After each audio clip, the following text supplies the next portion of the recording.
Welcome back, amigos. Thank you for stopping by. It's part 4 of The Mark of Zorro by Johnston McCulley. Vámonos. Senorita Lolita had to tell her parents, of course, what had happened during their absence, for the dispensero knew and would tell Don Diego when he returned. And the senorita was wise enough to realize it'd be better to make the first explanation. The dispensero, having been sent for wine, knew nothing of the love scene that had been enacted, and had been told merely that Senor Zorro had hurried away. That seemed reasonable, since the senor was pursued by soldiers. So the girl told her father and mother that Captain Ramon had called while they were absent, and that he had forced his way into the big living room to speak to her, despite the entreaties of the servant. Perhaps he had been drinking too much wine, else was not himself because of his wound, the girl explained, but he grew too bold and pressed his suit with ardor that was repugnant, and finally insisted that he should have a kiss. Whereupon the senorita, this Senor Zorro, had stepped from the corner of the room, and how he came to be there she did not know. And he forced Captain Ramon to apologize, and then threw him out of the house. After which, and here she neglected to tell the entire truth, Senor Zorro made a courteous bow and hurried away. Don Carlos was for getting a blade and going at once to the Presidio and challenging Captain Ramon to mortal combat. But Donna Catalina was more calm, and showed him that to do that would be to let the world know that their daughter had been affronted, and also it would not aid their fortunes any if Don Carlos quarreled with an officer of the army. And yet again, the Don was of an age, and the captain probably would have run him through in 2 passes and leave Donna Catalina a weeping widow, which she did not wish to be. So the Don paced the floor of the great living room and fumed and fussed and wished he were 10 years younger, or that he had political power again, and promised that when his daughter should have wedded Don Diego and he was once more in good standing, he would see that Captain Ramon was disgraced and his uniform torn from his shoulders. Sitting in the chamber that had been assigned to her, Senorita Lolita listened to her father's ravings and found herself confronted with the situation. Of course, she could not wed Don Vega now. She had given her lips and her love to another, a man whose face she had never seen, a rogue pursued by soldiery, and she had spoken truly when she had said that Apolito loved but once. She tried to explain it all to herself, saying that it was a generous impulse that had forced her to give her lips to that man, and she told herself that it was not the truth, that her heart had been stirred when first he spoke to her at her father's hacienda during the siesta hour. She was not prepared yet to tell her parents of the love that had come into her life, for it was sweet to keep it a secret, and moreover she dreaded the shock to them, and half feared that her father might cause her to be sent away to some place where she would never see Senor Zorro again. She crossed to a window and gazed out at the plaza, and she saw Don Diego approaching in the distance. He rode slowly, as if greatly fatigued, and his 2 native servants rode a short distance behind him. Men called to him as he neared the house, and he waved his hand at them languidly in response to their greeting. He dismounted slowly. One of the natives holding the stirrup and assisting him brushed the dust from his clothes and started toward the door. Don Carlos and his wife were upon their feet to greet him, their faces beaming, for they had been accepted anew into society and the evening before, and knew it was because they were Don Diego's house guests. "I regret that I was not here when you arrived," Don Diego said, "but I trust you've been made comfortable in my poor house." "More than comfortable in this gorgeous palace," Don Carlos exclaimed. "Then you've been fortunate, for saints know I've been uncomfortable enough." "How is that, Don Diego?" Donna Catalina asked.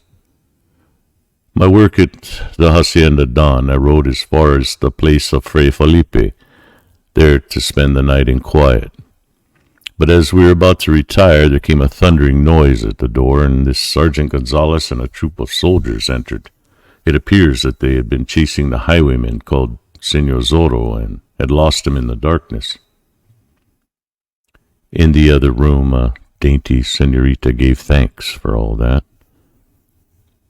These are turbulent times, Don Diego continued, sighing and mopping the perspiration from his forehead. The noisy fellows were with us an hour or more and then continued the chase, and because of that they had said of violence, and I endured horrible nightmares, so got very little rest. And this morning I was forced to continue to Reina de los Angeles. You have a difficult time, Don Carlos said. Senor Zorro was here. Caballero, in your house, before the soldiers chased him. What is this intelligence? Don Diego cried, sitting up straight in his chair and betraying sudden interest. Undoubtedly he came to steal, else to abduct you and hold you for ransom, Donna Catalina observed. But I scarcely think that he stole. Don Carlos and myself were visiting friends, and Senorita Lolita remained here alone. There is a distressing affair to report to you. I beg of you to proceed, Don Diego said. While we were gone, Captain Ramon of the Presidio called. He was informed that we were absent, but he forced his way into the house and made himself obnoxious to the senorita. This Senor Zorro came in and forced the captain to apologize, then drove him away. Well, that is what I call a pretty bandit, Don Diego explained. Senorita suffers from the experience?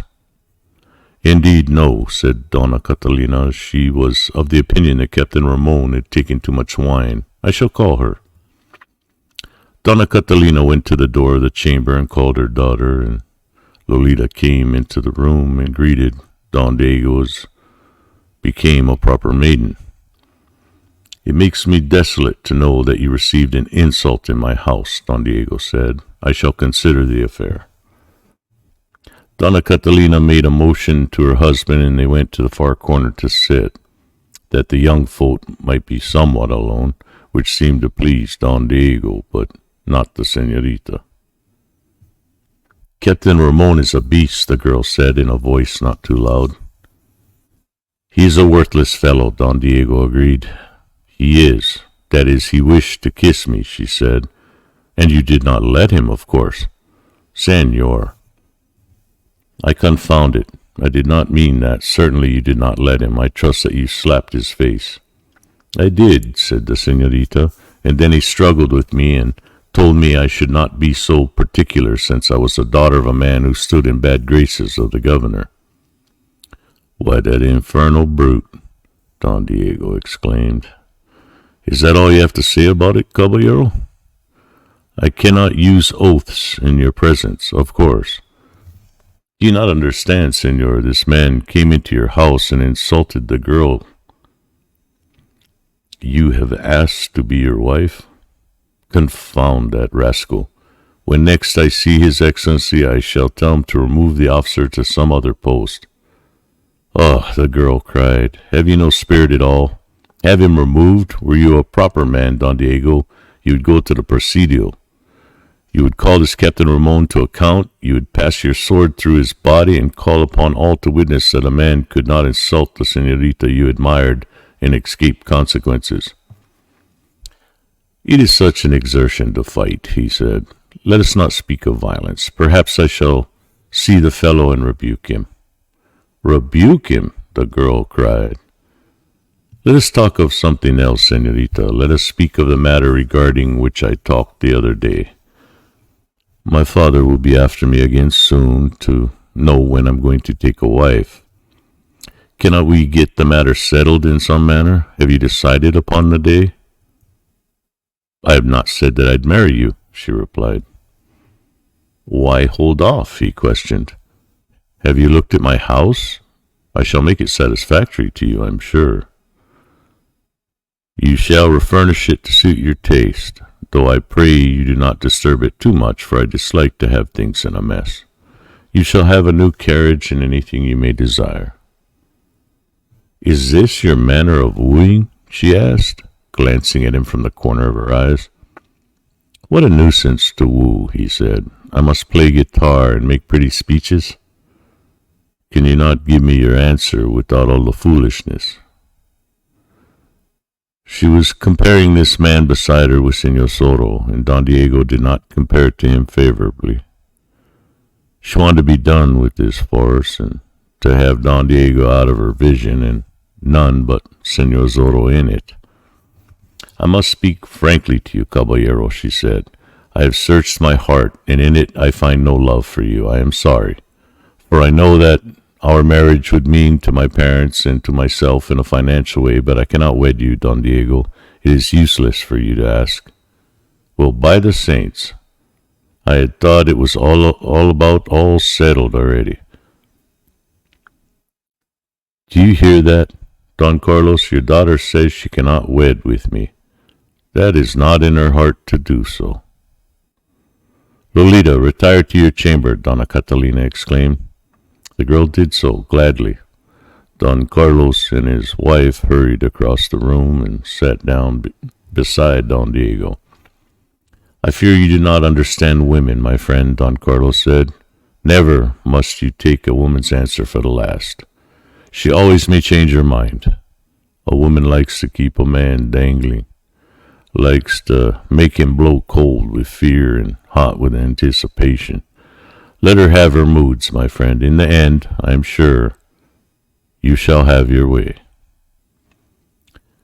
"It's beyond me," Don Diego cried. "What shall I do now? I told her I'd give her all her heart desired."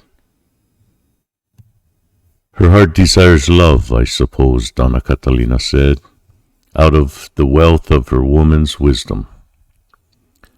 But certainly I shall love and cherish her.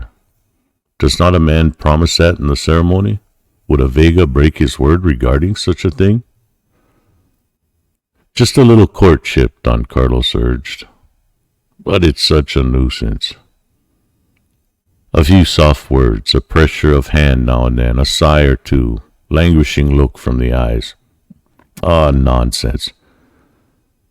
It is what maiden expects. Speak not of marriage for some time. Let the idea grow on her. But my august father is liable to come to the pueblo any day and ask when I am to take a wife. He has rather ordered me to do it." "No doubt your father will understand," said Don Carlos. "Tell him that her mother and myself are on your side and that you're enjoying the pleasure of winning the girl." "I believe we should return to the hacienda tomorrow," Donna Catalina put in. "Lolita has seen this splendid house, and she will contrast it with ours. She'll realize what it means to marry you, and there's an ancient saying that when a man and a maid are apart, they grow fonder of each other. I do not wish to have you hurry away. I think it would be best under the circumstances." "And do you ride out, say, in 3 days, caballero? And I doubt you will find her more willing to listen to your suit." "I presume you know best," Don Diego said, "but you must remain at least until tomorrow, and now I think I shall go to the Presidio and see this Captain Ramon. Possibly that will please the señorita. She appears to think I should call him to account." Don Carlos thought that such a course would prove disastrous for a man who did not practice with the blade and knew little of fighting. But he refrained from saying so. A gentleman never intruded his own thoughts at such a time. Even if a caballero went to his death, it was all right so long as he believed he was doing the proper thing and died as a caballero should. So Don Diego went from the house and walked slowly up the hill toward the Presidio building.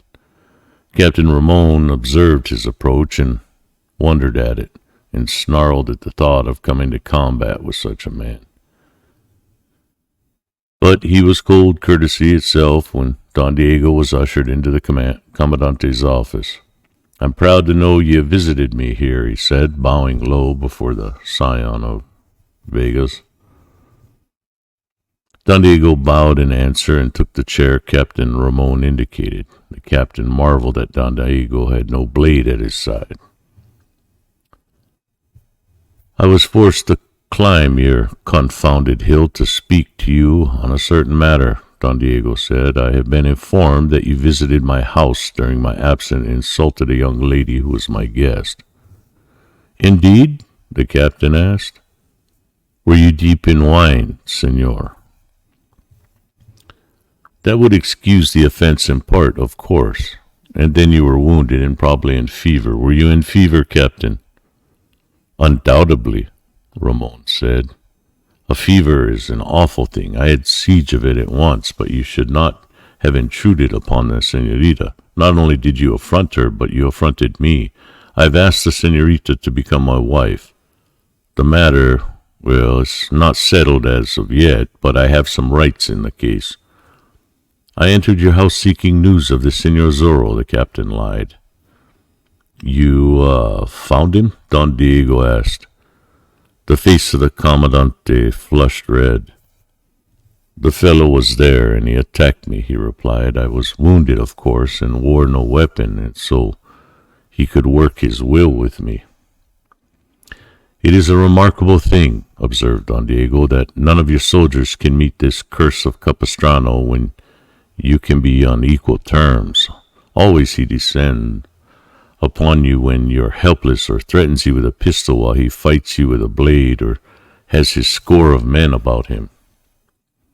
I met Sergeant Gonzalez and his men at the hacienda of Fray Felipe last night, and the big sergeant told me a harrowing tale of highwaymen and his score of men scattering his troopers.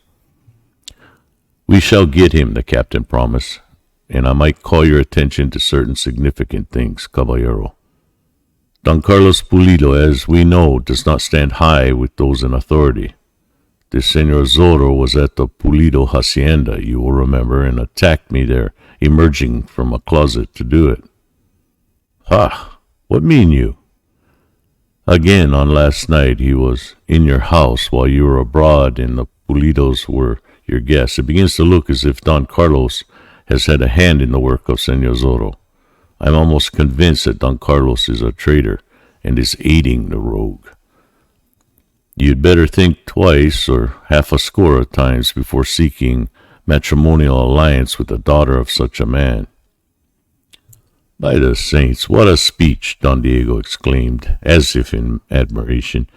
You've made my poor head ring with it. You really believe all this? I do, caballero. Well, the Pulidos are returning to their own place tomorrow, I believe, but I asked them to be my guests so they could be away from the scenes of the Senor Zorro's deeds. And Senor Zorro followed them to the pueblo, you see? Can it be possible? Don Diego gasped. I must consider the matter. Oh, these turbulent times. But they're returning to their hacienda tomorrow, of course. I would not have His Excellency think that I've harbored a traitor. He got to his feet, bowed courteously, and then stepped slowly toward the door. And there he seemed to remember something suddenly and turned to face the captain again. Ah, I am at the point of forgetting all about the insult, he exclaimed. What have you to say, my captain, regarding the events of last night? Of course, caballero. I apologize to you most humbly, Captain Ramon replied. I suppose that I must accept your apology, but please do not let such a thing happen again. You frightened my despensero badly, and he is an excellent servant. Then Don Diego bowed again and left the presidio, and Captain Ramon laughed long and loudly until the sick man in the hospital room feared that the Commandante must have lost his wits. What a man, the captain exclaimed. I have turned him away from the Pulido senorita, I think. And I was a fool to hint to the governor that he could be capable of treason. I must rectify that matter in some way. The man has not enough spirit to be a traitor. The threatened rain did not come that day nor that night, and the following morning found the sun shining brightly. and the sky blue and the scent of blossoms in the air. Soon after the morning meal, the Pulido carreta was driven to the front of the house by Don Diego's servants, and Don Carlos and his wife and daughter prepared to depart for their own hacienda. "It desolates me," Don Diego said at the door, "that there can be no match between the señorita and myself. What shall I say to my father?" "Do not give up hope, caballero," Don Carlos advised him. "Perhaps when we are home again and Lolita contrasts our humble abode with your magnificence here, she will change her mind. A woman changes her mind, caballero, as often as she does the method of doing her hair." "I had thought all would be arranged before now," Don Diego said. "You think there is still hope?" "I trust so," Don Carlos said, but he doubted it, remembering the look that had been in the señorita's face. However, he intended on having a serious talk with her once they were at home, and possibly might decide to insist on obedience even in this matter of taking a mate. So the usual courtesies were paid, and then the lumbering carreta was driven away, and Don Diego Vega turned back into his house with his head hanging on his breast, as it always hung when he did himself the trouble to think. Presently he decided that he needed companionship for the moment, and left the house to cross the plaza and enter the tavern. The fat landlord rushed over to greet him, conducted him to a choice seat near the window, and fetched wine without being commanded to do so. Don Diego spent the greater part of an hour looking through the window at the plaza, watching men and women come and go, observing the toiling natives, and now and then glancing up at the trail that ran toward the San Gabriel road. Down this trail presently observed approaching two mounted men, and between their horses walked a third man. Don Diego could see that ropes from this man's waist to the saddles of the horsemen. "What in the name of saints have we here?" he exclaimed, getting up from the bench and going closer to the window. "Ha," said the landlord to his soldiers, "that will be the prisoner coming now." "Prisoner?" Don Diego said, looking at him with a question in his glance. "A native brought news a short time ago, caballero. Once more Fray is in the toils." "Explain, fat one." "The man is to go before the magistrado immediately for his trial. They say that he swindled a dealer in hides and now must pay the penalty. He wished his trial at San Gabriel, but that was not allowed, since all there are in favor of the missions and the frailes." "Who is this man?" Don Diego asked. "He is called Fray Felipe, caballero." "What is this? Fray Felipe is an old man and my good friend. I spent the night before last with him at the hacienda he manages." "No doubt he has imposed upon you, caballero, as upon others," the landlord said. Don Diego showed some slight interest now. He walked briskly from the tavern and went to the office of the magistrado in the little adobe building on the opposite side of the plaza. The horsemen were just arriving with their prisoner. They were two soldiers who had been stationed at San Gabriel, and the frailes having been forced to give them bed and board in the governor's name. It was Fray Felipe. He had been forced to walk the entire distance, fastened to the saddles of his guards, and there were indications that the horsemen had galloped now and then to test the Fray's powers of endurance. Fray Felipe's gown was almost in rags and was covered with dust and perspiration. Those who crowded around him now gave him jeers and coarse jests, but the Fray held his head proudly and pretended not to see or hear them. The soldiers dismounted and forced him into the magistrado's office, and the loiterers and natives crowded forward and through the door. Don Diego hesitated a moment and then stepped toward the door. "One side, scum," he cried, and the natives gave way before him. He entered and pressed through the throng, and the magistrado saw him and beckoned him to a front seat, but Don Diego did not care to sit at that time. "What is this we have here?" he demanded. "This is Fray Felipe, a godly man and my friend." "He's a swindler," one of the soldiers retorted. "If he is, then we can put our trust in no man," Don Diego observed. All this is quite irregular, caballero, the magistrado insisted, stepping forward. The charges have been preferred, and the man is here to be tried. Then Don Diego sat down and the court was convened. The man who made the complaint was an evil-looking fellow, explained that he was a dealer in tallow and hides and had a warehouse in San Gabriel. I went to the hacienda this Fray manages and purchased 10 hides of him, he testified. After giving him the coins in payment and taking them to my storehouse, I found that the hides had not been cured properly. In fact, they were ruined. I returned to the hacienda and told the Fray as much, demanding that he return the money, which he refused to do. The hides were good, Fray Felipe put in. I told him I would return the money when he returned the hides. They were spoiled, the dealer declared. My assistant here will testify as much. They caused a stench, and I had them burned immediately. The assistant testified as much. Have you anything to say, Fray? The magistrado asked. It will avail me nothing, Fray Felipe said. I already am found guilty and sentenced. Were I a follower of licentious governor instead of a robed Franciscan, the hides would have been good. You speak treason, the magistrado cried. I speak truth. The magistrado puckered his lips and frowned. There has been entirely too much of this swindling, he said finally. Because a man wears a robe, he cannot rob with impunity. In this case, I deem it proper to make an example that frailes will see they cannot take advantage of their calling.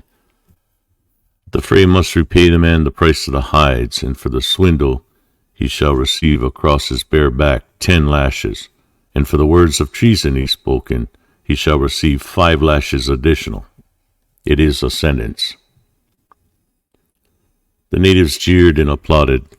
Don Diego's face went white, and for an instant his eyes met those of Fray Felipe, and in the face of the latter he saw resignation. The office was cleared, and the soldiers led Fray to the place of execution in the middle of the plaza. Don Diego observed the magistrado was grinning, and he realized what a farce this trial had been. These turbulent times, he said to a gentleman of his acquaintance who stood near. They tore Felipe's robe from his back and started to lash him to a post, but the Fray had been a man of great strength in his day, and some of it remained to him in his advanced years, and it came to him now the ignominy of he was to suffer. Suddenly he whirled the soldiers aside and stooped to grasp the whip from the ground. You have removed my robe, he cried. I am a man now, not a Fray. One side, dogs. He lashed out with the whip. He cut a soldier across the face. He struck 2 natives who sprang toward him, and then the throng was upon him, beating him down, kicking and striking him, disregarding even the soldiers' orders.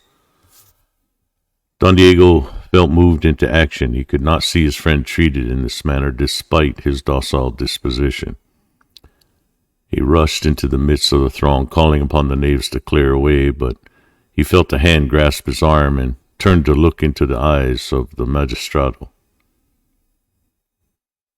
These are no actions for a caballero, the judge said in a low tone. The man has been sentenced properly.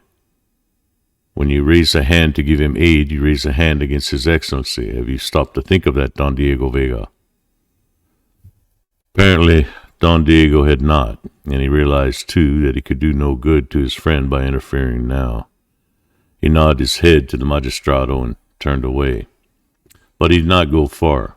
The soldiers had subdued Fray Felipe now and had lashed him to the whipping post. This was added insult, for the post was used for none except insubordinate natives. The lash was sung through the air, and Don Diego saw blood spurt from Fray Felipe's bare back.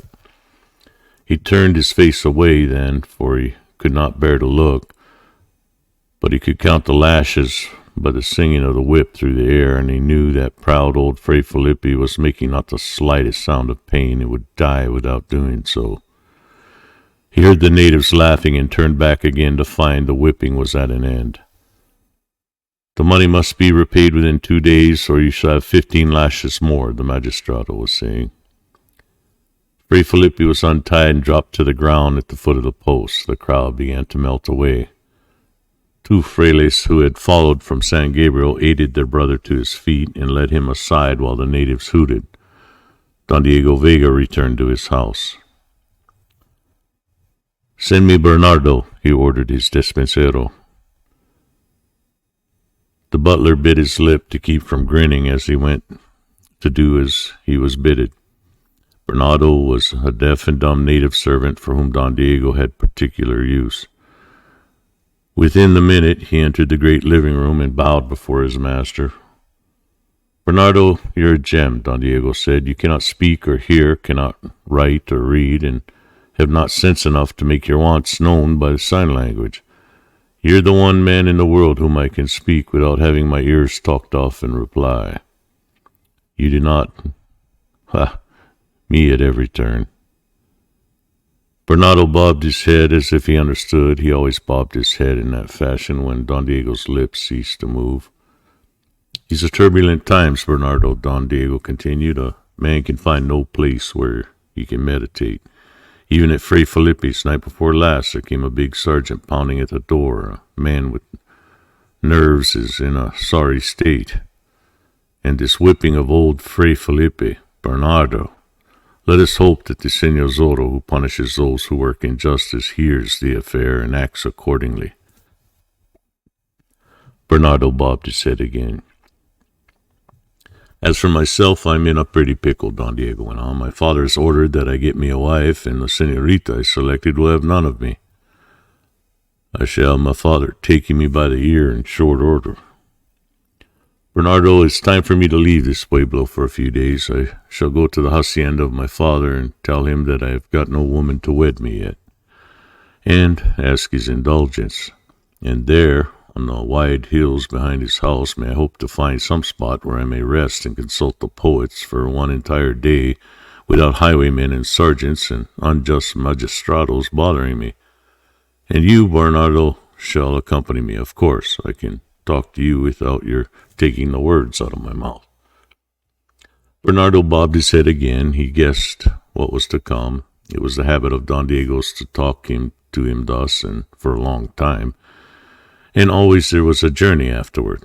Bernardo liked that, because he worshipped Don Diego, and because he liked to visit the hacienda of Don Diego's father, where he was always treated with kindness. The despensero had been listening in the other room and had heard what was said, and now he gave orders for Don Diego's horse to be made ready, and prepared a bottle of wine and water for the master to take with him. Within a short time, Don Diego set out, Bernardo riding a mule short distance behind him. They hurried along the high road and presently caught up with the small carreta beside which walked two robed Franciscans, and in which was Fray Felipe trying to keep back moans of pain. Don Diego dismounted beside the carreta as it stopped. He went over to it, clasped Fray Felipe's hands in his own. "My poor friend," he said, "it is but another instance of injustice," Fray Felipe said. "For 20 years we of the missions have been subjected to it, and it grows. The sainted Uniperocera invaded this land when other men feared, and as San Diego de Alcala, he built the first mission of what became a chain, thus giving an empire to the world. Our mistake was that we prospered. We did the work, and others reaped the advantages." Don Diego nodded, and the other went on. "They began taking our mission lands from us. We had cultivated, which had formed a wilderness, and which my brothers had turned into gardens and orchards. They robbed us of worldly goods. And not content with that, they are now prosecuting us. The mission empire is doomed, caballero. The time is not far distant when mission roofs will fall in and the walls crumble away. Someday people will look at the ruins and wonder how such a thing could come to pass. But we can do naught except submit. It is one of our principles. I did forget myself for a moment in the plaza at Reina de los Angeles when I took the whip up and struck a man. It's our lot to submit. Sometimes, mused Don Diego, I wish I were a man of action.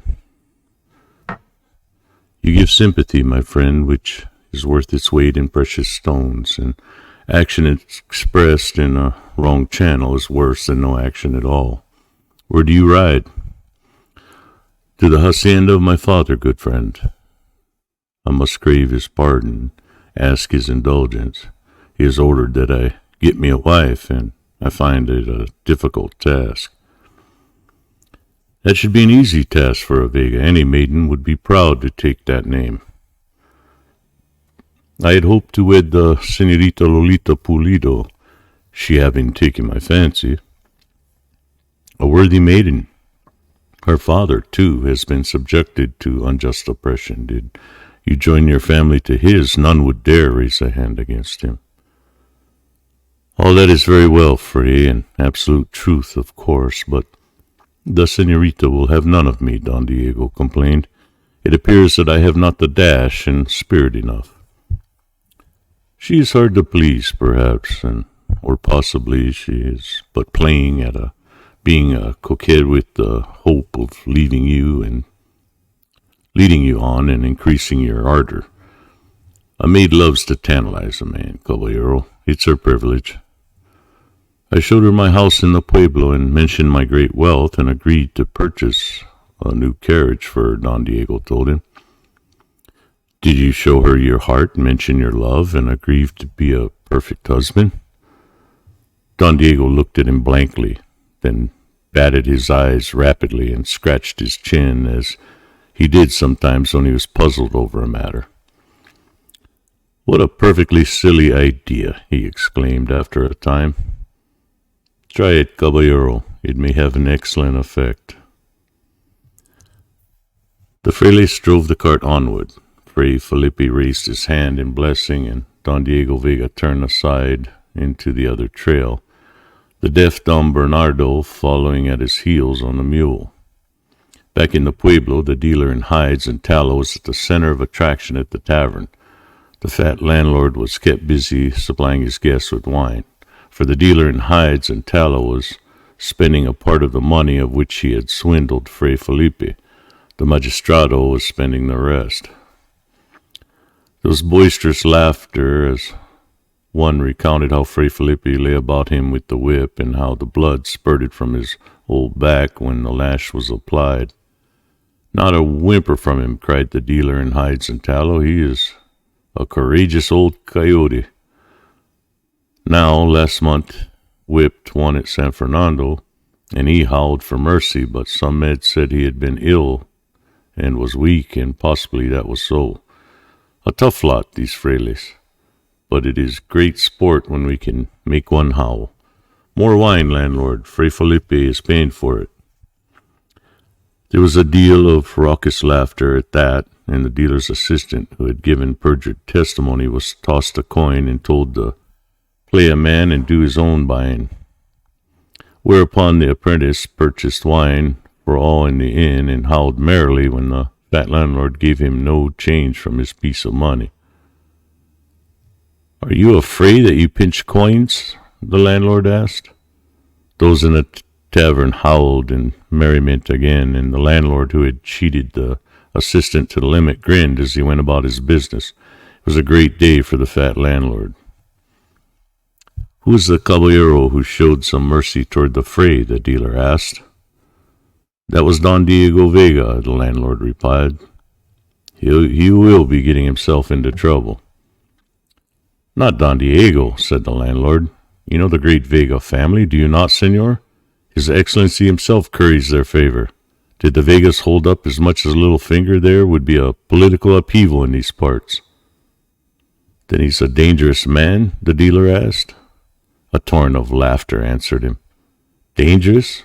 Don Diego Vega? The landlord cried while tears ran down his fat cheeks.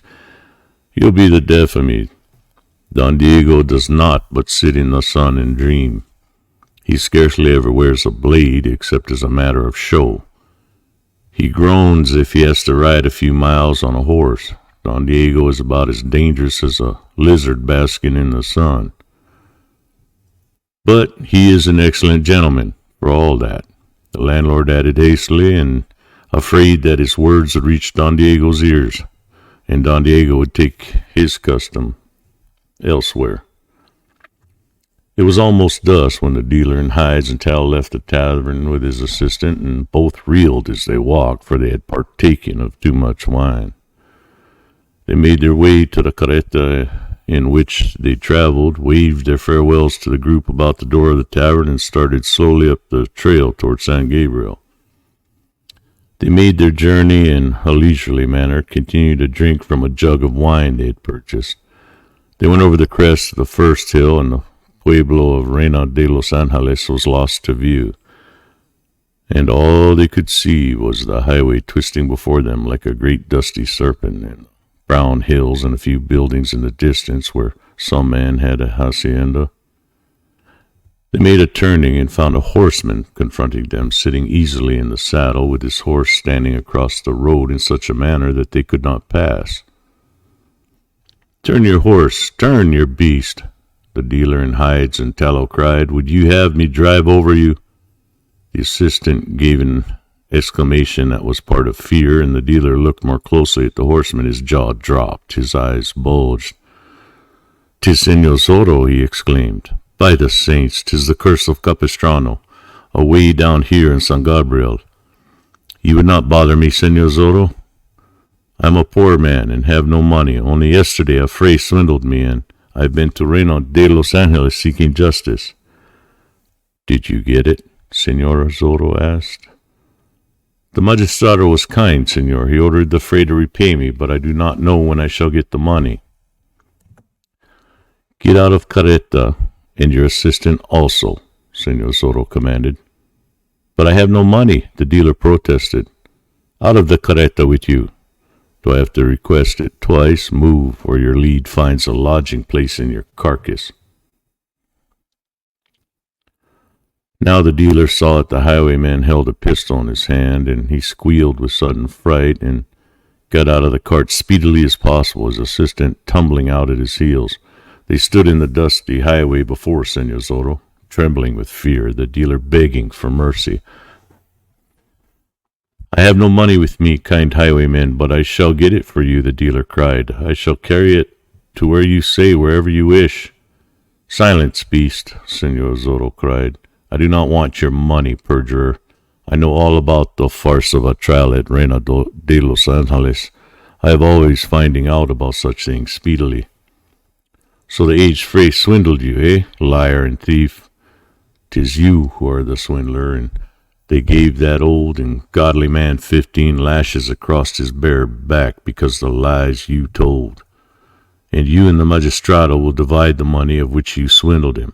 I swear by the saints." "Do not. You've done enough false swearing already. Step forward." The dealer complied, trembling as if with a disease, and Senor Zorro dismounted swiftly and walked round in front of his horse. The dealer's assistant was standing beside the carreta, and his face was white. "Forward," Senor Zorro commanded again. Again the dealer complied, but suddenly he began to beg for mercy, for Senor Zorro had taken a mule whip from beneath his long coat and held it ready in his right hand while he held the pistol in his left. "Turn your back," he commanded now. "Mercy, good highwayman, I am to be beaten as well as robbed? You would whip an honest merchant because of thieving fray?" The first blow fell, and the dealer shrieked with pain. His last remark appeared to have given strength to the highwayman's arm. The second blow fell, and the dealer in hides and tallow went to his knees on the dusty high road. Then Senor Zorro returned his pistol to his belt, stepped forward, and grasped the dealer's mop of hair with his left hand so as to hold him up, and with the right he rained heavy blows with the mule whip upon the man's back until his tough coat and shirt were cut to ribbons and blood soaked through. "That for a man who perjures himself and has an honest fray punished," Senor Zorro cried. And then he gave his attention to the assistant. "No doubt, young man, you but carried out your master's orders when you lied before the magistrado," he said, "but you must be taught to be honest and fair no matter what the circumstances." "Mercy, senor," the assailant howled. "Did you not laugh when the fray was being whipped? Are you not filled with wine now because You've been celebrating the punishment of that godly man received for something he did not do. Senor Zorro grasped the youth by the nape of his neck, whirled him around, and sent a stiff blow at his shoulders. The boy shrieked and then began whimpering. 5 lashes in all he received, for Senor Zorro apparently did not wish to render him unconscious, and finally he hurled the boy from him and looped his whip. "Let us hope both of you have learned your lesson," he said. "Get into the carreta and drive on, and when you speak of this occurrence, tell the truth, else I hear of it and punish you again. Let me not learn that you have said some 15 or 20 men surrounded and held you while I worked the whip." The apprentice sprang into the cart, and his master followed, and they whipped up and disappeared in a cloud of dust toward San Gabriel. Senor Zorro looked after them for a time, and then lifted his mask and wiped perspiration from his face, and then mounted his horse again, fastening the mule whip to the pommel of his saddle. Senor Zorro rode quickly to the crest of the hill beneath which was the pueblo, and there he stopped his horse and looked down at the village. It was almost dark, but he could see quite well enough for his purpose. Candles had been lighted in the tavern, and from the building came the sounds of raucous song and loud jest. Candles were burning at the presidio, and from some of the houses came the odor of cooking food. Senor Zorro rode on down the hill. When he reached the edge of the plaza, he put spurs to his horse and dashed up to the tavern door, before which 6 men were congregated, the most of them under the influence of wine. "Landlord," he cried.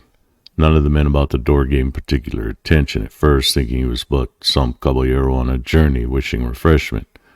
The landlord hurried out, rubbing his fat hands together, and stepped close to the horse, and then he saw that the rider was masked, and the muzzle of a pistol was threatening him.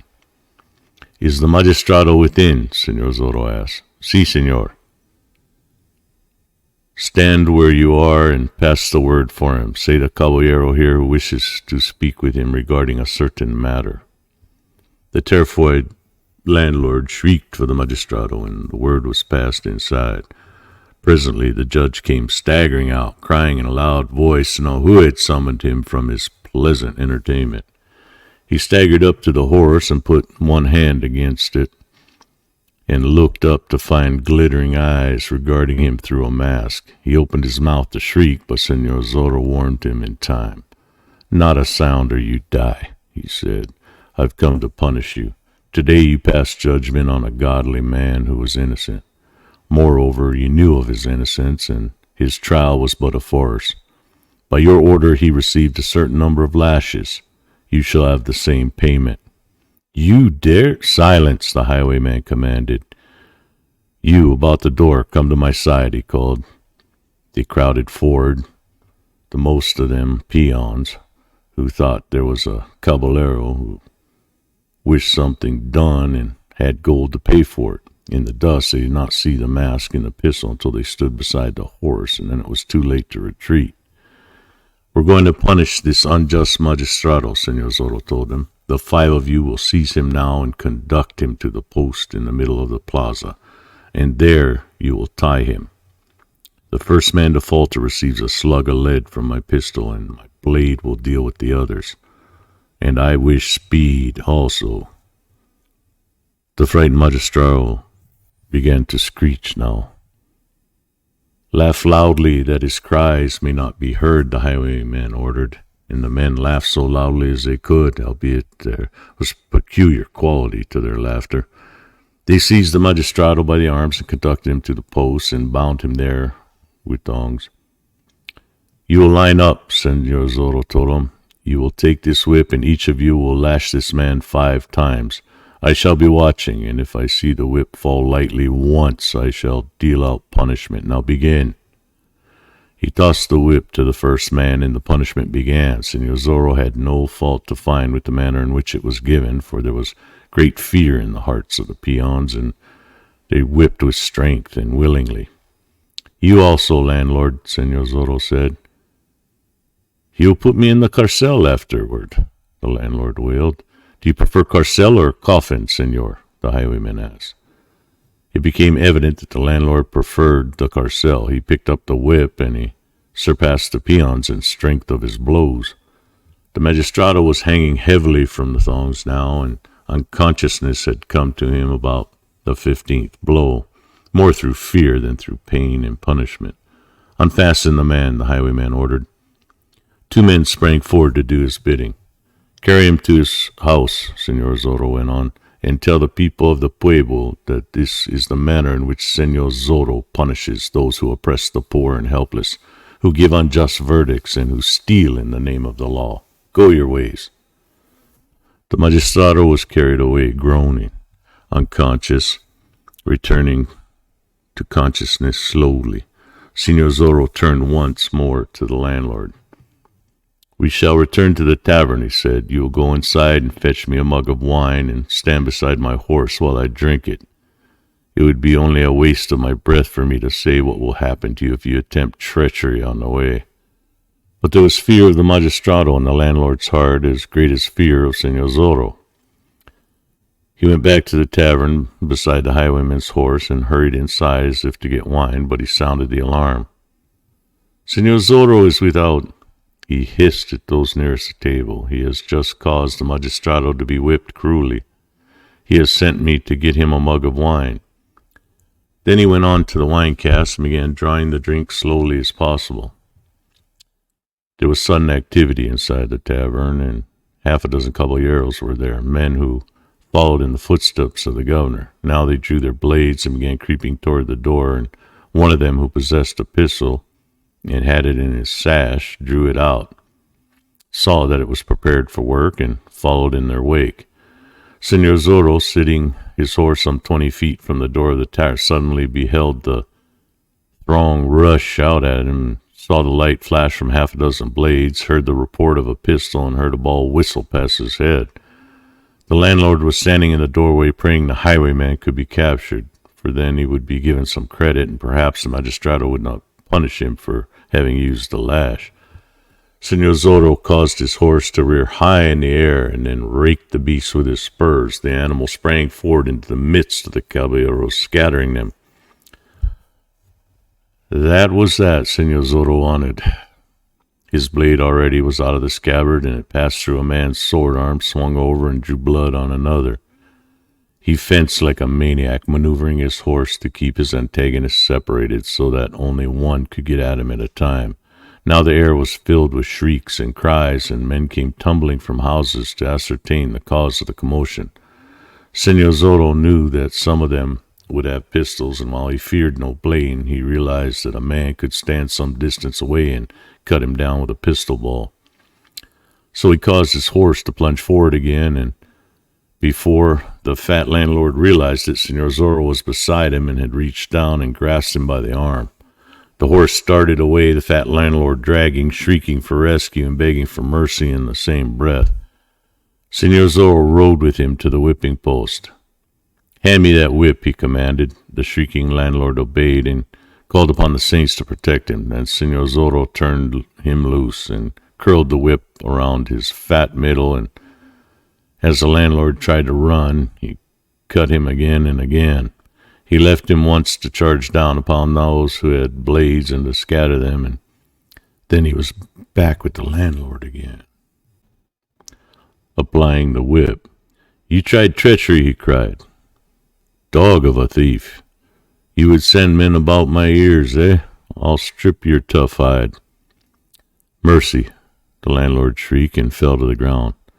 Senor Zorro cut him again, bringing forth a yell more than blood. He wheeled his horse and darted at the nearest of his foes. Another pistol ball whistled past his head. Another man sprang at him with a blade ready.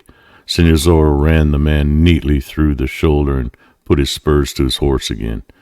He galloped as far as the whipping post, and there he stopped his horse and faced them for an instant. "There are not enough of you to make a fight interesting, senores," he cried. He swept off his sombrero and bowed to them in nice mockery, and then he wheeled his horse again and dashed away.